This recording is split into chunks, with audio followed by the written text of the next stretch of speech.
Wake up, America. Time to stump the experts. Each week at this time, the H.J. Heinz Company, makers of the famous 57 varieties, gives you Information Please. A quartet of experts is on hand to answer your questions. Send them to Information Please at 570 Lexington Avenue, New York City. We may edit them a bit, and in case of similarity, you'll have to accept our judgment of who shall be paid.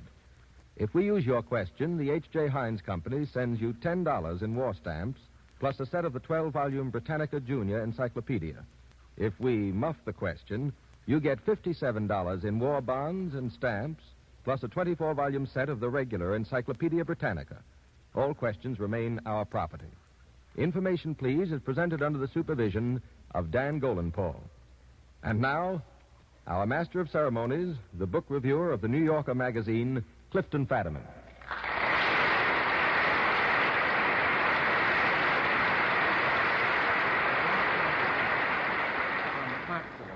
Constitution Hall in Washington, D.C. As you may know, Information Please has been engaged lately on a bond-selling tour. We interrupt that tour temporarily to do our part in helping the Red Cross campaign, which begins today. This appearance for the Red Cross is contributed by the H.J. Heinz Company and Dan Golenpaul, our producer.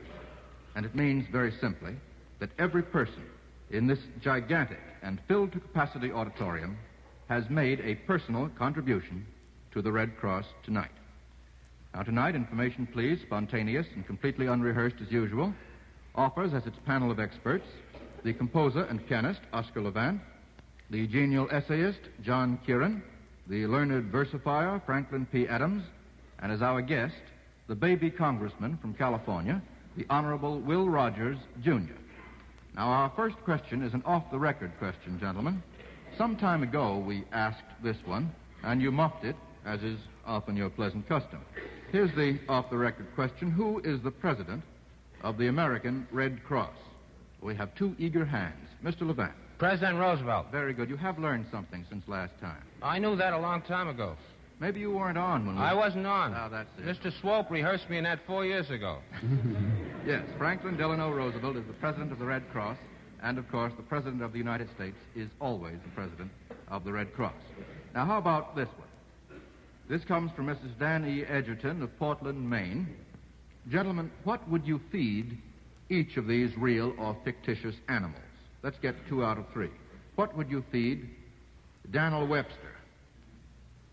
The devil. No, this Daniel Webster is an animal and not a man. Oh. Daniel Webster. Mr. Kieran? Mr. No. Rogers? Mr. Rogers, there's a look of intelligence on your face. Give me a minute. A minute? Whiskey. Pardon? Whiskey. No, that's just a pleasant thought that might come to you. That's the real Webster. No, Daniel Webster was the frog in Mark Twain's story. Oh, all the experts are shaking their heads now in shame. He's the frog in The Jumping Frog of Calaveras County by Mark Twain, and you'd feed him, Mr. Kieran, what? Well, you wouldn't feed him shot, which the trickster did. That's right. You'd feed him flies. Yes, flies or other insects. You did get that, but a little late, didn't you, Mr. Kieran? How about this one? What would you feed Elsie? Elsie, Mr. Kieran. I would, I'd give her clover and silage and maybe a grain mash now and then. Yes, why would Elsie you the do cow. She's a cow. Belongs to whom? Well, it used to be Borden Company. The Borden Company. Yes, I think so. You don't still insist on whiskey, do you, Mr. Rogers? No. How about this? Might get milk punch. How about this one? What would you feed Archie? Archie? Mr. Adams. Type. Type? I don't get it. Oh, you mean Mr. Marcus's. John Marquis's Archie? Yes, Archie the cockroach. Yeah. You'd feed him type? Why would you feed him type? Because that's what he ate. He didn't eat type, did he? Well, you might feed him type, but I should think you'd feed him what if he were a cockroach? Flies. Oh, you don't feed cockroaches flies. If they're big enough. I don't Water know. and stuff that doesn't go down the sink. I should think you'd feed him cockroach poison. That's not Not if you humane. wanted him to live. No, but then you wouldn't want cockroaches to live ordinarily. You would Don Marquis's cockroach. That's right. But I think you would feed a cockroach poison. I have to call that wrong. And send $57 in war bonds and stamps to Mrs. Edgerton and a set of the Britannica. How about this one from Blake McElwain of Pensacola, Florida? What's the military significance of each of these symbols? M1. M1. M as in Mary. Mr. Rogers. M1? I think it's the light tank. Military intelligence. No, I think no. I made that up. Rogers says It's the no, light man. tank, I believe. Apparently not. The Garand rifle, unless I'm mistaken. Oh, Is that right? right. You're losing your constituency pretty quickly, Mr. Rogers. That's why a congressman won't appear on the show. Don't worry, you're doing all right, as compared with what I can imagine other congressmen might do. I'd name them for a trifle. How about G2? Oh, we have three hands. Mr. Adams. General Staff. G2, General Staff. G2 is the General Staff or the intelligence part of the General Staff. Adams. Oh, the intelligence part. Yes, now you're talking. That's part of the General Staff. Intelligence service. What were you going to say, Mr. Kieran? I was going to say that's correct. G is divided into 1, 2, 3, 4, and 5, I believe, of which 2 is the intelligence Yes, department. that's what Mr. Adams meant. I'll call And that right. you can further subdivide that. G is for general staff. S is for anything lower than a general staff with the same numbers. 100%. I can add to that. GI means a haircut, general inspection. How about M17? M again, as in Mary. M17. St. Patrick's Day. It's a wild guess. M17, Mr. Levant? Is that a plane? No. Well, no. what did you ask me? It's, Mr. Rogers? Well, I'll take another shooting guess at it. It has to, I would say it is some type of an armored vehicle. Well, it's an Army tank destroyer. No, well, they run from M10 on up, and I don't know how high they've been going. Well, however they run, they escape you slightly, Mr. Rogers. It's an Army tank destroyer, and that sends another $57 in war bonds and stamps to Mr. McElwain and a set of the Britannica. How about this one from T.J. McGraw of Pittsburgh, Pennsylvania? Complete the quotation about a name. A quotation in which the phrase a name appears. Mr. Rogers? What's in a name? Attaboy. Yeah, you got all those voters back, Mr. The name is Rogers. as good as its bond. Mr. Kieran, what were you going to say? Just that. How does it go on? A rose A name by any other rose. Name would That which we smell call as a sweet. rose. That which we call a rose by any other name would smell as sweet. Mr. Rogers, do you happen to know where that comes from? Why ask me out of That's all these? Shakespeare. Well, I thought if you knew, you might run That's for senator. Shakespeare.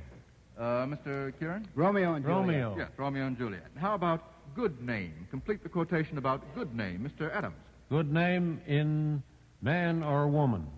Dear my lord, Dear my lord. Yeah. Is the immediate jewel of their possession. I think that's right. And there's another quotation. He that filches from me my good name robs me of that which not enriches him, but makes me poor indeed. That's Very the good. same quotation. Yes. Mac W. Beth. How about grand old name? Grand old name. Mr. Adams again. Mary Izza. Mary is a grand old name, yes. And who's the author of the sentiment, Mr. Adams? George Michael Cohen. Right. That gives us 3 out of 3 on that one. How about this one from Arthur Thompson of Orange, New Jersey?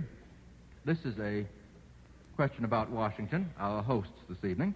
Can you identify these famous residents of Washington? What Johnson was the pride of Washington, though he never lived at 1600 Pennsylvania Avenue? What was? In case you don't know what 1600 Pennsylvania Avenue is, it's the place in which the I know where have a it is. 99-year lease. Mr. Waller Johnson, the pitcher. Who? Waller Johnson, the pitcher. Yes, he was a pitcher for the Senators. Quite right. The pride of Washington. How about this? What Coolidge made a lavish gift to the Library of Congress? Mr. Levant again. That's Mrs. Coolidge, who has done very, very much for music. She endows chamber music and has given gifts to the congressional. She also backs quartets like the Coolidge String Quartet. Yes, that's She's a quite composer, incidentally. Yes, distinguished music patron, Elizabeth Sprague Coolidge.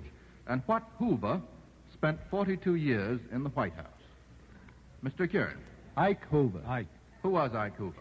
He was the general factotum down there at the... I think he was head usher. Yes, head usher in the Well, he White did House. about everything. That's right. He wrote a very good book called 42 Years in the White House about the presidents and other dignitaries that he'd associated with. How about this one from Lawrence H. Singer of New York City. This is a musical question, gentlemen. Each of the songs you're going to hear should suggest a familiar date in March. Can you identify the date from the song? Let's get 2 out of 3, and let's have the first. I had Mr. Levant's hand at once. Mr. Levant. You should have seen me dance that in tights. That's the can number. Yes, I just as soon not have seen you. Well, that applies to today, March 1st, on the can rationing. That's right. That's a perfect answer. Yeah. What's it from, Mr. Levant? It's by Offenbach, and it caused a furore with the dandies in Paris. And it's Orpheus, I think. Yeah. By the way, Mr. Levant, this is the first time I knew that you cared for such pleasant music as that is.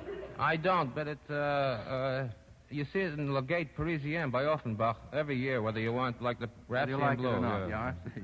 And now the second of these snippets of music, please.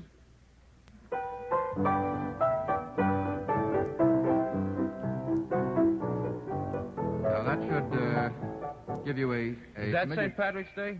Go ahead. I'm just guessing it has an Irish lilt in its eyes. What's the name of it? It's a great day for the Irish. Yeah. Is that right? Right. Now, how about the next one?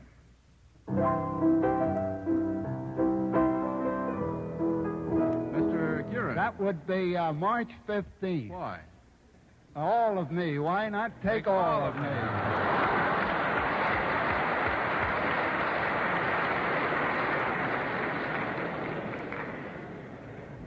And now our Heinz reporter has a few pertinent pointers about point rationing that are of interest to all of us. If you please, Ben Grauer.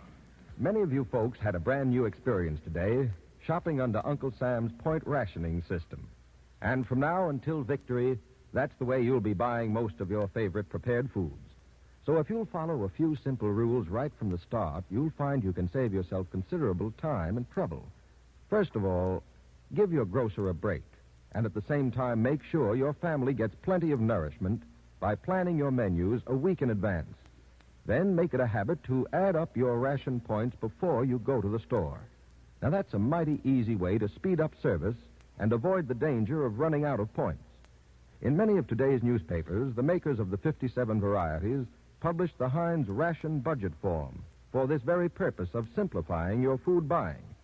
If this handy form appeared in your paper, clip it and fill it in before you do your shopping, or else work out a simple form of your own. The important thing, whether you use the Heinz Ration Budget Form or your own, is to figure out your ration points carefully before you leave for the store. You will be helping yourself as well as your grocer. Thank you, Mr. Grauer.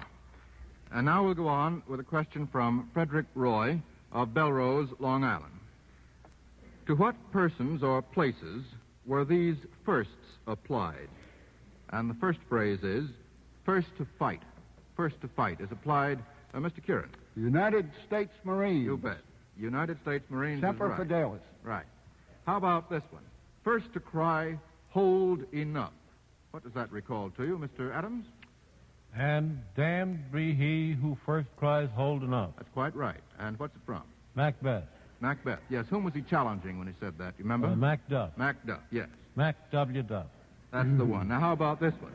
First in war, first in peace, and last in the American League, Mr. Kieran. That's an old baseball thing, and it was very impolitic of you to bring it up in the city of Washington. Yes, it is. In fact, I wonder why it's down on the card here.